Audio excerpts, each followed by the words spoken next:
Hello viewers, আমি আজ আপনাদের দেখাবো কিভাবে এমএস ওয়ার্ডে টিক মার্ক করতে হয়। তো চলুন শুরু করা যাক। তো আমি এমএস ওয়ার্ডের টিক মার্ক প্রথমে শর্টকাট করে রেখেছি, আমি শর্টকাটটা আগে দেখাচ্ছি।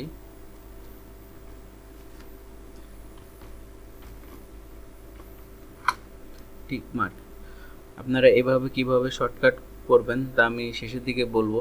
আমি এখন দেখাবো কিভাবে ম্যানুয়ালি আপনারা টিক মার্ক নিয়ে আসবেন। এর জন্য প্রথমে আপনাদেরকে ইনসার্ট অপশনে যেতে হবে। ইনসার্ট থেকে স্যাম্বলে যাওয়ার পরে মোড স্যাম্বল, এখান থেকে আপনারা টাইপ করবেন উইংডিংস, WINGDING,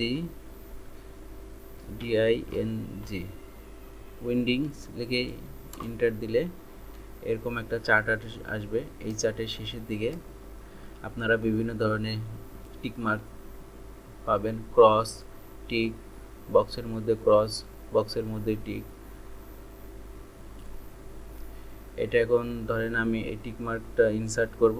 টিক মার্ক করে এরপর ইনসার্ট দিলে এখানে দেখেন চলে আসছে, এখানে চলে আসছে। এখন আমি দেখাবো এটাকে কিভাবে শর্টকাট করতে হয়। শর্টকাট করার জন্য প্রথমে ইনসার্টে যেতে হবে। ইনসার্ট থেকে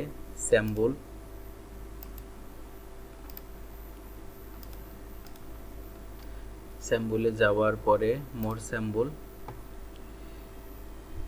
এখানে উইংডিংস লিখতে হবে, অর্থাৎ টিক মার্কের ফরম্যাটটা উইংডিং। এখানে টিক মার্কটা প্রথমে সিলেক্ট করতে হবে, তারপরে অটো কারেক্ট এখানে যাওয়ার পর এই বক্সে আমি যে লেখাটা লিখলে আমার টিক মার্ক চলে আসবে সেটি লিখতে হবে। যেমন আমি এটি লিখি টিক 1, এই যে আমি অলরেডি এটা করে রাখছি শর্টকাট টিক 1। এটা রিপ্লেস করে দিই ইয়েস, ওকে, ক্লোজ। এখন দেখেন আমি যদি আমার শর্টকাট লেখাটা লিখি তাহলে টিক মার্ক চলে আসবে।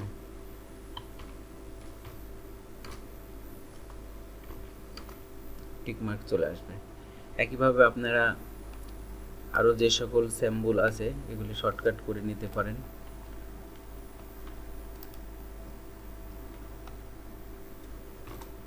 আমি এবার ক্রস চিহ্ন শর্টকাট করে দেখাচ্ছি।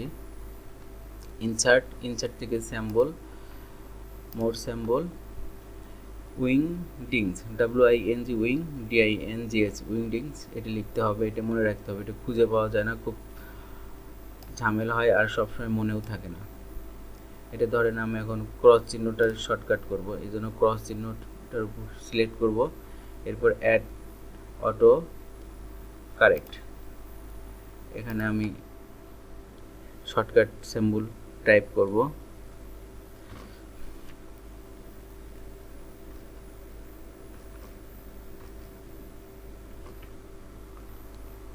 অ্যাড, ওকে।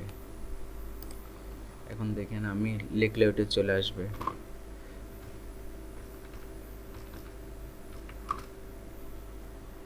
তো ভিউয়ার্স, এই ছিল আমার একটি ছোট্ট টিউটোরিয়াল, টিপস অ্যান্ড ট্রিক্স বলতে পারেন এমএস ওয়ার্ড নিয়ে। তো আমার ভিডিওটা যদি আপনাদের ভালো লাগে অবশ্যই লাইক, কমেন্ট এবং শেয়ার করবেন। ভিডিওটা দেখার জন্য সবাইকে ধন্যবাদ।